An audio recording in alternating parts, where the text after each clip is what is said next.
तीन तरह का जल शिव को समर्पित होता है और वो तीनों तरह के जल का अलग अलग भाव है महाराज।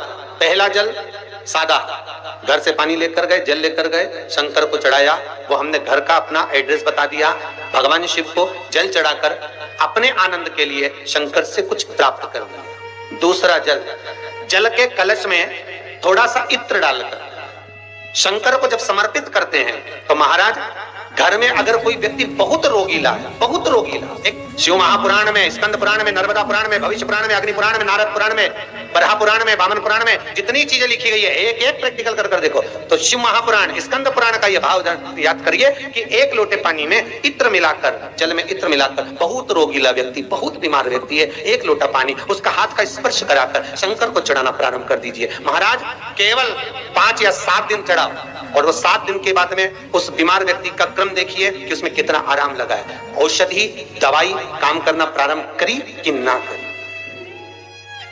केवल इत्र समर्पित, इत्र का जल। तो पहला जल सादा, दूसरा जल है इत्र का, और महाराज तीसरा जल जो शिव महापुराण के अंतर्गत कहा गया है बेल पत्र का जल।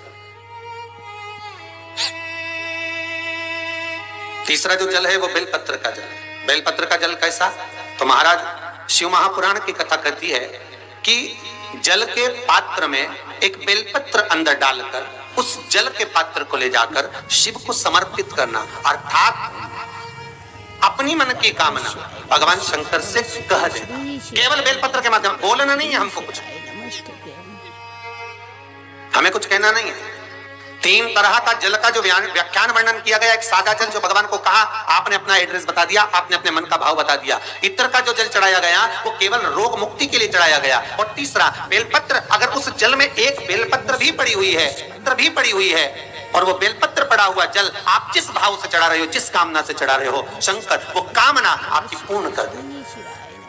और लिंग पुराण को अगर आप पढ़ेंगे तो उसमें पाएंगे कि लिंग पुराण के अंदर लिखा है कि आप शंकर को अगर जल भी नहीं चढ़ाएं, आप शंकर को वस्त्र भी नहीं चढ़ाएं, आप शंकर को फूल भी ना चढ़ाएं, आप बेलपत्र भी ना चढ़ाएं, अगर शंकर को आपने कुछ भी ना चढ़ाया तो केवल शंकर के मंदिर में 2 क्षण जाकर उस शिवलिंग के सम्मुख में बैठ जाओ, कुछ मत बोलो, केवल मौन होकर उसको निहार लो, केवल मौन होकर निहार लो। बहुत हर हर महादेव, श्री शिवाय नमस्तुभ्यम। गुरुदेव द्वारा बताए गए तीनों ही प्रकार के जल का प्रैक्टिकल करके आपको इस वीडियो के माध्यम से बताया गया है। फिर भी अगर आपके कोई प्रश्न रह जाते हैं कमेंट जरूर करिए, उनके उत्तर देने की हम कोशिश करेंगे।